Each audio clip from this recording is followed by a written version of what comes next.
নমস্কার বন্ধুরা, আমি শিপ্রা ইংল্যান্ড থেকে বলছি। বিলেতি বঙ্গিনীর একটি ব্লগে আপনাদের সবাইকে স্বাগত। ওয়েলসের ক্যারাভানে আজকে আমাদের সেকেন্ড ডে। আমাদের বাড়ি থেকে আমরা 3.5 ঘন্টা দূরে ড্রাইভ করে এসেছি। এইখানটায় 6টা দিন কাটিয়ে তারপর বাড়ি ফিরে যাব। আর আজকের দ্বিতীয় দিনে সকালবেলা উঠে যখন একটু ব্রেকফাস্ট বানাচ্ছি, জানেন আমার বারবার শুধু পাঞ্জাবের কথা মনে পড়ছে। আসলে 3 বছর আগে এই দিনটাতেই আমাদের হয়েছিল রিসেপশন পার্টি। যদিও বিয়েটা আমাদের পাঞ্জাবে হয়েছিল, কিন্তু তার 2 মাস পর এই দিনটাতে আমাদের রিসেপশন পার্টি হয়েছিল। আর সেই রিসেপশন পার্টিকে মনে রেখেই কিন্তু আমরা এই হলিডেটা বুক করেছিলাম। আর জানেন, আমাদের রিসেপশন পার্টির পরের দিনই আমি আর আমার বর পাঞ্জাবে চলে গেছিলাম। আর সেখানে আমি ছিলাম পুরো 45 দিন। 45 দিন পর আমার বর ইংল্যান্ডে চলে যায় আর আমি কলকাতা। তাই আজকে এই ফলটা কাটতে গিয়ে বারবার পাঞ্জাবের কথা মনে পড়ছে, কারণ পাঞ্জাবে রোজ দিনই প্রায় সকালবেলা আমি এই ধরনের আরও অনেক ফল কাটতাম, আর এই ফলটাও তার মধ্যে থাকতো। পাঞ্জাবে কাটানো দিনগুলো আমার খুব মনে পড়ে। জানেন, সকালবেলা ঘুম থেকে উঠে আমি আর আমার বর নিচে হাঁটতে যেতাম, আর আমার ছেলে আবার ওপরে বারান্দা থেকে দাঁড়িয়ে বলতো, আর এক রাউন্ড হবে, আরও আর এক রাউন্ড, আরও দৌড়াও, তোমরা আরও জোরে হাঁটো। আবার নিজে দেখতাম ওপরে হাতে বক্সিংয়ের গ্লাভস পরে দাঁড়িয়ে আছে। বাব্বা, সেই দিনগুলো কি দারুণ ছিল। আমি বারবার মনে মনে আশা করি সেই দিন আবার ফিরে আসুক। It's claimed that Peter Mandelson masterminded the reshuffle. যখন আমি হলিডেতে থাকি তখন আমি চা খাই। তো এই হচ্ছে আমার চা, আমার বরের চা। এখানটা হচ্ছে, যেহেতু আজকে মঙ্গলবার, আমার বর ডিম খাবে, আমি খাবো না, তো তাই জন্য ওর জন্য এই যে করা হয়েছে। আর তার সাথে এই হলো বিনস, আর তার সাথে রয়েছে এক গাদা ফল। আর এখনো শেষ হয়নি, এখনো খাবার হচ্ছে।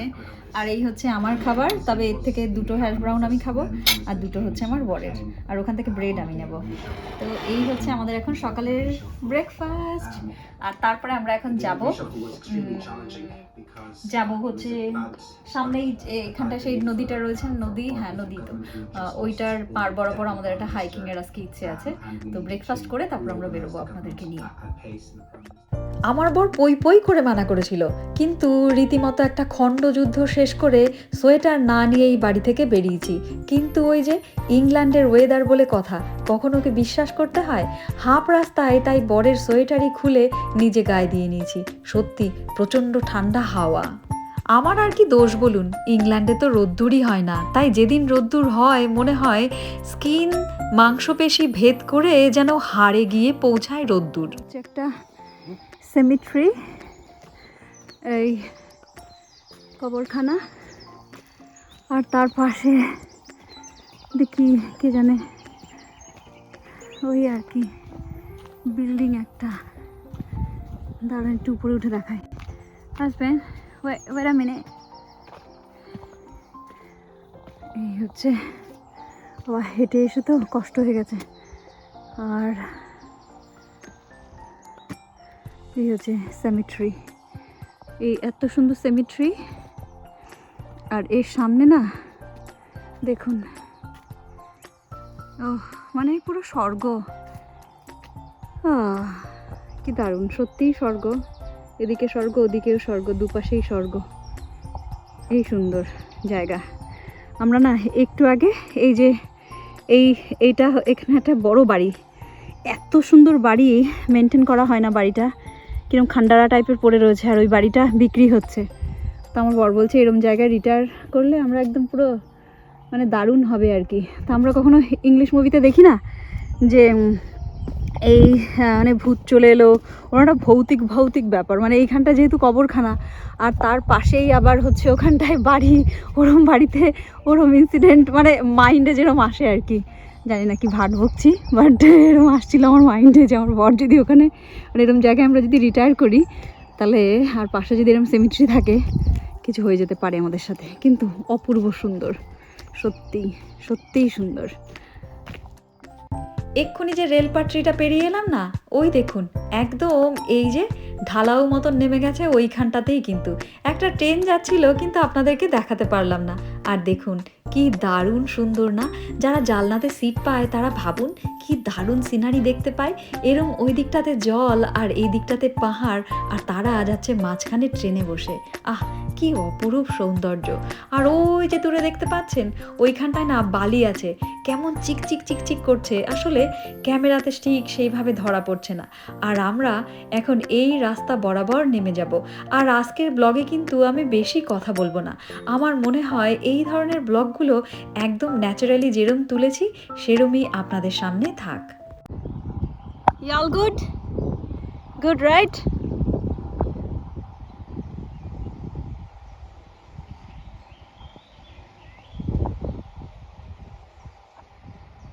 কত সুন্দর, কিভাবে বর্ণনা করি।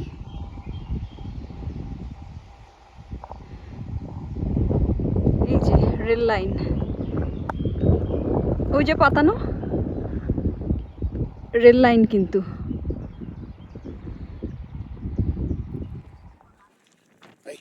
Shipra.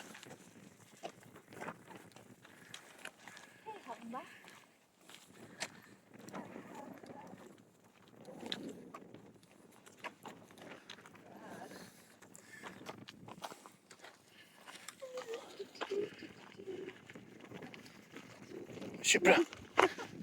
Come here. Oh.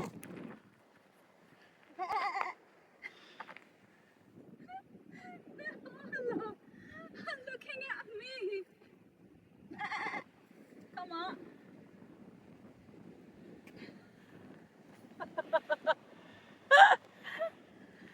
Yeah, they're coming. গরু ভেড়াগুলোর সাথে খানিকক্ষণ আড্ডা মেরে সামনে এগিয়ে এলাম। আর এই যে সাদা সাদা রঙের ফুলগুলো দেখছেন, এর গাছগুলো না খানিকটা কচুরিপানার মতন, কিন্তু কচুরিপানা গাছগুলো আবার যেরম বড় হয় এগুলো আবার সেরম নয়, তবে ওই হলো হলো টাইপের পাতা, মানে একই প্রজাতিরই হয়তো গাছগুলো হবে। আর এখান থেকে হেঁটে যাওয়ার সময় দূরে অনেকগুলো ক্ষেত দেখতে পাচ্ছিলাম যেখানে সাদা সাদা প্লাস্টিক বিছানো। প্রথমে ভেবেছিলাম সেগুলো হয়তো সোলার, পরে কাছে এসে দেখি না, প্লাস্টিক বিছানো। দেখুন এইগুলো প্লাস্টিক বিছিয়েছে, আর তার মধ্যে আবার কি, আমি কিন্তু ঠিক সব দেখে ফেলি। কর্ন হচ্ছে, এই যে হচ্ছে কর্ন, ভুট্টার দানা। এই ভুট্টার দানার হচ্ছে ওখানটা চাষ হয়েছে, তার মানে ওই যে প্লাস্টিক দিয়ে দিয়ে পুরো ঢাকা, তো তার ভেতরে হচ্ছে এই ভুট্টার দানা। নিয়ে যাই, আমিও বাড়িতে লাগাবো এটা। আরও খানিকটা রাস্তা হেঁটে আসার পর এক ঝাঁকা ফুলের দর্শন, তারপর আরও এক ভদ্রলোকের সাথে পরিচয় হলো। আর জানেন এখানকার মানুষেরা না কথা বলতে যে কত ভালোবাসে। আসলে বাড়িঘর তো তেমন নেই, অনেকটা দূর দূর পর এক একটা বাড়ি, তাই মানুষ মানুষকে দেখলে ছাড়তেই চায় না। যে ভদ্রলোককে এখন আমার ব্লগে দেখাবো, তিনি লাস্ট 23 বছর তার এই বাড়িতে আছেন। ওনার জন্ম এখানকার নয়, ওনার জন্ম এখানে নয় বলে ওনার ইংলিশ কিন্তু আমাদের মতোই, মানে বোঝা যায়, কিন্তু এখানকার মানুষদের ইংলিশ সত্যিই বুঝে ওঠা খুব দুষ্কর। This was a man who understood death. He really did. Interesting. From you gather that from his poetry. Yeah. Well, you probably heard it. It's most famous. Rage Against the Dying of the Light. Heard it, but I haven't actually read it. But if you look it up, it's not a long poem. It's not very complicated. It's all about death. And when he wrote it, he was, well, his dad died when he was 12, and later on, he wrote this poem, and it's about his anger at his loss of his father, and he says you've got to rage against the dying of the light, and he didn't feel like his father worked hard enough to die, if that makes sense. Right. Yeah. See, you're gonna fight against death. Well, in a way, not dying. you've got to rage against it. Okay. Yeah, and if you look up rage, Yeah. it's not just anger. Wow. Wow. Oh my God, so scary. Wow. Wow. It's beautiful, Yeah. isn't it? Oh, wow. Oh my really? god. Because it was Scary for this, me. This house has been here a long time. Mine was an extension. Yeah. That I built and put another extension. Yeah. Yeah. Yeah. But and there's been a house since 1600 here. This Okay. house, That's the end. 1600. Yeah, 60. There was. I'm afraid the people just before me knocked it all down and Oh. ripped its soul out. Oh dear. Okay. Right. Ooh. That's lovely. The only It thing, is. and I have to warn you, these are very big spiders, Okay. yeah, but they're one of the few places that this spider grows. Okay. Dark, Yeah. damp, Oh yeah, you've got the Yeah. right conditions for it. and this was the forge for the water to forge into this. Yeah, it was a spring, a natural spring. Oh yeah, yeah. And yeah, Interesting. from the hill. So, and this was their water for everyone who lived here until the 60s. Wow. Oh. And then they put water in blue pipes from the main Interesting. distribution. Interesting. It is. But Yeah. I wouldn't want to drink it until I did. ভদ্রলোকের সাথে কথা বলে আমরা আবার সামনে এগিয়ে চললাম। আর আমার মতো যারা ওয়েলসে এসছেন তারা তো জানেনই এই জায়গাটায় একটা ফাইটার জেটের নিশানা সাধার জায়গা আছে, আর সেই জন্যে এখানটা প্রচণ্ড সাউন্ড হয়। তাই কী সব কথা বলেছি সেগুলো আর দিতে পারলাম না।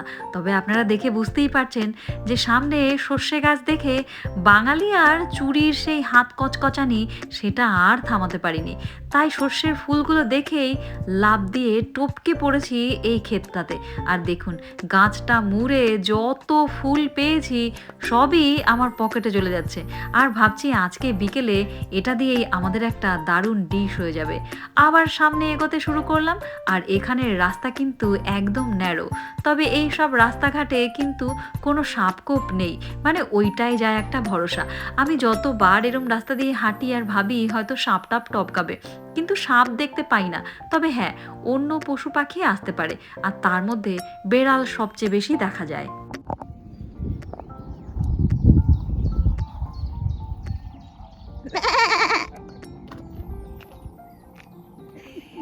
আমি আর আমার বর যা শুরু করেছি, সারা পাড়ায় যত ভেড়া আছে সবাইকে ডেকে বেড়াচ্ছি। আমার বড় আমায় দেখে শিখেছে, ভ্যা করছে। ভগবান, এই বলে সঙ্গদোষ। ওই দেখুন, ইয়াগন বলে নো। ও মাই গড। হ্যালো, লুক আট মি, লুক আট মি, আই এম হিয়ার। এই দুটো দাঁড়িয়ে রয়েছে, আমাকে দেখার চেষ্টা করছে। ও ভাই, এদিকে আয়, আয় আয়, এদিকে আয়। আজকের ব্লগ দেখে হয়তো আমার বন্ধু বান্ধবরা ভাবছেন যে কি অবস্থা, দেখো বুড়ো বয়সে কি এদের ভীমরতি ধরেছে। তবে একটা কথা বলি জানেন, জীবনের যে স্টেজেই থাকুন না কেন কারোর কাছে অত টাইম নেই কাউকে নিয়ে ভাবার। তাই আপনার যেরম ইচ্ছা ঠিক সেইভাবে বাঁচবেন। তবে একটাই জিনিস মাথায় রাখতে হবে যে আমার জন্যে কারোর ক্ষতি যেন না হয়ে যায়। আমিও কিন্তু ঠিক সেভাবেই বাঁচি। ফুলগুলো যখন চুরি করছিলাম তখনই ভেবেছিলাম যে আজকে এই ফুলগুলোর পাকোড়া বানাবো, তাই বাড়িতে এসেই তাঁরই জোগাড় যন্ত্র শুরু করেছি। আর আমি কিন্তু দারুণ সুন্দর পাকোড়াও বানিয়েছি। তবে শুধু যে ফুল দিয়ে বানিয়েছি তা নয়, কারণ ফুলের কোয়ান্টিটি তো অনেক কম ছিল। তাই আমি না একটা আলু সুন্দর করে গ্রেট করে একই সাথে মিশিয়ে দিয়েছি। পাকোড়াগুলো আমি যখন ভাজছি আমার বর একবার এদিক দিয়ে এসে টুকি মারে, একবার ওদিক দিয়ে, কিন্তু আমি ওকে একবারও খেতে বলিনি, কারণ আমি জানি এই সব জিনিস তো ও কোনোদিনও খায়নি।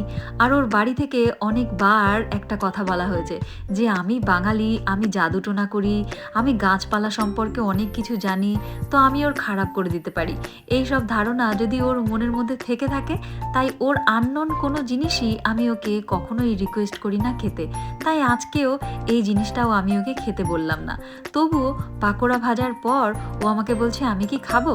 আমি বললাম খেতে পারো, তবে সেটা নিজের রেসপন্সিবিলিটিতে, কারণ এই খেয়ে, কারণ অনেক তেল আছে, তারপর যদি আবার তোমার পেট খারাপ হয়, তোমার বাড়ির লোক না জানি আবার আমার নামে কেস দিয়ে দিল যে আমাদের ছেলেকে মেরে ফেলার চেষ্টা হয়েছে। আমার বর তখন হা হা করে হাসছে। সত্যি এইসব জিনিসগুলো যদিও ওকে এরম করে বলা হয়, ও আবার সেগুলো হেসে উড়িয়ে দেয়, কিন্তু আমি কিন্তু কখনো কখনো এইসব জিনিসগুলো সিরিয়াসলি নেই, তাই ওকে কোনো কিছু নিয়েই আমি রিকোয়েস্ট করি না। যাই হোক বন্ধুরা, এখন বিকেলে জমিয়ে একটা টি ব্রেক হচ্ছে, তারপরে হবে আবার রাতের খাবার। আর এখন আমার বড় চা বানিয়ে ফেলেছে, আর এখন আমরাও খেতে শুরু করি। আর আপনাদের আমার এই বিলেতি বঙ্গিনীর ব্লগ যদি ভালো লাগে, প্লিজ আমার চ্যানেলটা একটু সাবস্ক্রাইব করে নেবেন, একটা লাইক, কমেন্ট আর শেয়ার। আর ওই দেখুন, ওই যে সামনে বেল আইকনটা যাচ্ছে, ওটা চেপে দিতে যেন একদম ভুলবেন না। আর বিলেতি বঙ্গিনী নেক্সট ব্লগে দারুণ কিছু জিনিস নিয়ে আবার আপনাদের সামনে হাজির হয়ে যাবে। ততদিনের জন্যে আপনারা ভালো থাকবেন, সুস্থ থাকবেন, আর পরিবারের সবাইকে সুস্থ রাখবেন। Tata, bye bye.